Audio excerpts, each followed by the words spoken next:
Bandit, the lab mix. Tinker, the ginger-striped cat. Pirate, the rabbit.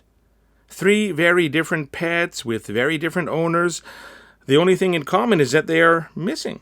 Well, more accurately, they have been abducted. Oh, and turned into terrifying weapons by a government agency. I guess that's one more thing they have in common. Welcome to WE3, published by DC Comics under its Vertigo imprint. If you've read it already, or even if you haven't, drop a comment and let me know what you think of this premise. And consider leaving a like and subscribing to my channel if this video turns out to be the kind of thing you favor. From the incredibly imaginative and provocative mind of Grant Morrison, brought to life on the page by his oft-time collaborator Frank Whiteley, with assists from colorist-inker Jamie Grant and letterer Todd Klein, WE3 is a short tale that is gorgeous to look at. Be warned, as the Vertigo imprint implies, this is for mature readers and contains scenes of graphic violence. Out of place in a story about 3 cuddly animals, some might think. Well, if you've seen the 1978 animated version of Watership Down, you'll understand that nature is red in tooth and claw, to borrow from Tennyson. James Gunn's animal body horror in Guardians of the Galaxy Volume 3 was apparently inspired by WE3. So if you have seen that film, seen what happens to Baby Rocket and his friends Lila, Teefs, and Floor, you will be well prepared for this comic book.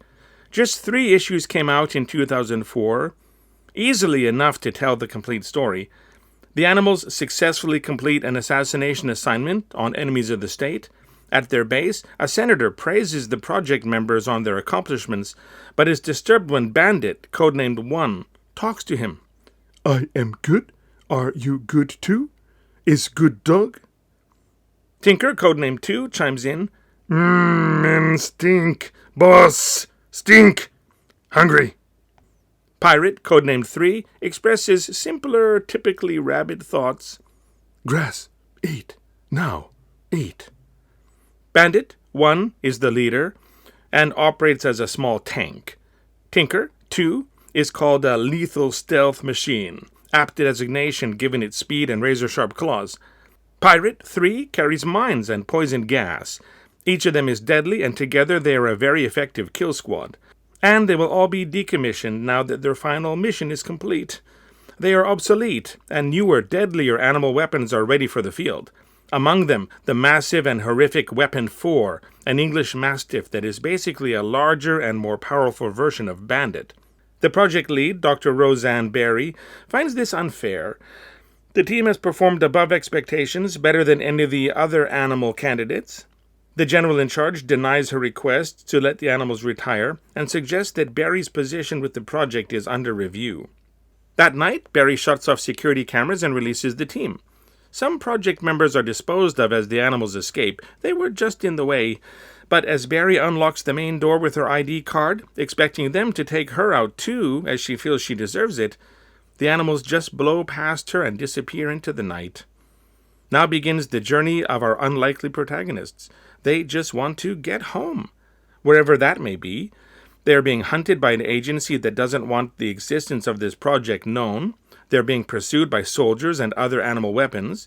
They are dying without the medication they need to deal with all the mechanical implants in their bodies. Will they make it? You can see how it ends if you get the trade paperback, which came out in 2005. I think this should be on screen. I don't know if it would fly as a theatrically released feature film, but DC Comics is owned by DC Entertainment, which is a subsidiary of Warner Brothers Discovery. That parent company also owns HBO, where a movie adaptation of this could easily find a home.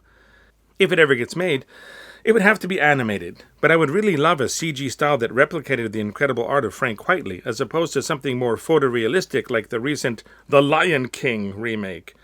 In 2006, New Line Cinema optioned WE3, with Morrison attached. A script was completed with Don Murphy, Susan Montfort, and Rick Benatar listed as producers. Now, almost 20 years later, New Line is out, and the others remain. The film is still in development, as it were, but it looks more like development hell. Kung Fu Panda director John Stevenson was attached in 2008, but is his name still on the director's chair? In any case, it is a beautiful, chilling, moving tale of survival with 3 cute, deadly, terrifying floofs to root for. body horror, gory violence, adorable animals who talk in animal speak, a corrupt secret government agency conducting immoral experiments, and a race against time to go home. What more could you ask for? Would you like to see this on screen? What other standalone comics do you think deserve a shot in theaters or on streaming? Let me know what you think in the comments section. If you enjoyed this video and want to see more videos on entertainment topics of all kinds, please leave a like to let me know and consider subscribing to my channel. Thanks for watching. See you next time.